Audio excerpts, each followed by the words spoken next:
पूर्वी लद्दाख के गलवां घाटी में भारतीय सेना के साथ हुई झड़प के बाद चीन के खिलाफ अमेरिका अब खुलकर सामने आ रहा है। पिछले 24 घंटों में अमेरिका ने ऐसे 4 कदम उठाए हैं जिससे ये साफ हो गया है कि अमेरिका अब चीन के खिलाफ सख्त रवैया अपनाता जा रहा है और साथ ही वो खुलकर भारत के साथ सामने आया है। अमेरिका के राष्ट्रपति डोनाल्ड ट्रंप ने तो यहाँ तक कहा कि अमेरिका के सामने चीन से पूर्ण संबंध विच्छेद का भी विकल्प खुला है। इसके पहले अमेरिकी राष्ट्रपति डोनाल्ड ट्रंप ने उस बिल पर भी हस्ताक्षर कर दिए जो चीन पर उइगर मुस्लिमों के उत्पीड़न के आरोप में कई प्रतिबंध लगा दिए। चीन में मौजूद उइगर मुस्लिम और अन्य अल्पसंख्यकों पर चीन द्वारा किए जाने वाले अत्याचारों के खिलाफ अमेरिका में विधेयक लाया गया था, जिस पर राष्ट्रपति ट्रंप ने हस्ताक्षर भी कर दिए हैं। इस विधेयक के माध्यम से अमेरिका ने चीन में अल्पसंख्यकों पर होने वाले अत्याचारों के विरोध में कठोर कदम उठाने का निश्चय किया है। चीन में उइगर मुस्लिम और अन्य अल्पसंख्यकों पर होने वाले अन्याय में किसी भी प्रकार की भूमिका रखने वाले व्यक्ति के विरोध में अमेरिका कार्रवाई करेगा। इस विधेयक पर राष्ट्रपति डोनाल्ड ट्रंप के हस्ताक्षर होने के बाद ये विधेयक कानून के रूप में रूपांतरित हो गया है। यही नहीं, अमेरिका के विदेश मंत्री माइक पोम्पियो ने भी अब एक ट्वीट करके चीन के साथ संघर्ष में मारे गए भारतीयों के एक ट्वीट के माध्यम से संवेदना प्रकट की है भारतीय सैनिकों के प्रति।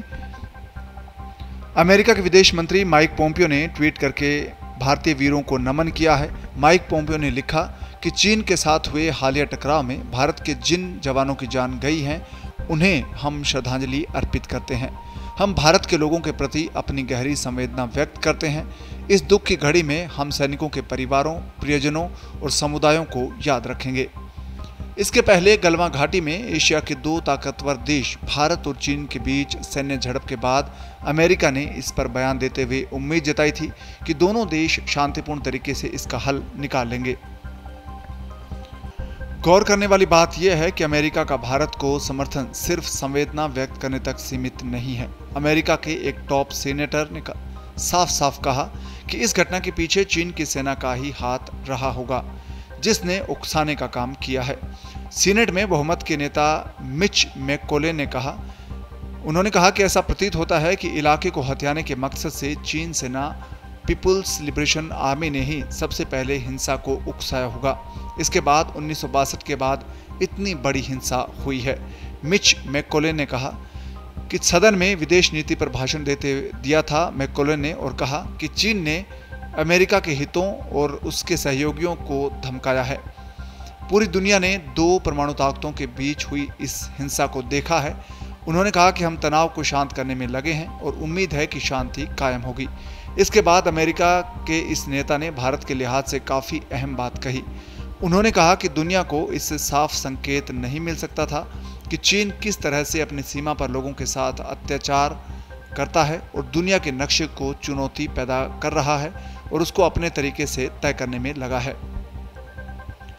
चीन की कम्युनिस्ट पार्टी ने महामारी कोरोना वायरस को पर्दे की तरह इस्तेमाल कर हांगकांग में किए जा रहे उत्पीड़न की कोशिश के साथ ही अपने नियंत्रण और दखल को इलाके में मजबूत किया है। अमेरिका के नेता ने आगे कहा कि समुद्र में उसने जापान को धमकाया, आकाश में चीन के फाइटर प्लेन बार बार ताइवान की सीमा में घुसे। तो वहीं अमेरिकी कांग्रेस के सदस्य जिम बैंक्स ने भारत के उस निर्णय का स्वागत किया है जिस फैसले में भारत ने टेलीकॉम सेक्टर में चीन की हुआई और जेटीई कंपनी को बैन कर दिया है। उन्होंने कहा कि भारत को धमकाया नहीं जा सकता है, ये एक मजबूत और बुद्धिमानी भरा फैसला है। तो वहीं पूर्वी एशिया मामलों के अधिकारी डेविड स्टिलवेल ने कहा कि कोरोना वायरस के बाद पूरी दुनिया चीन की ओर अपना मुंह मोड़ रही है। चीन को लगता है कि ऐसी हरकतों से सबका ध्यान वो हटा लेगा और इससे उसको फायदा होगा। उन्होंने ये भी कहा कि ट्रंप प्रशासन भारत और चीन के बीच जो कुछ भी हो रहा है उस पर नजर बनाए हुए हैं।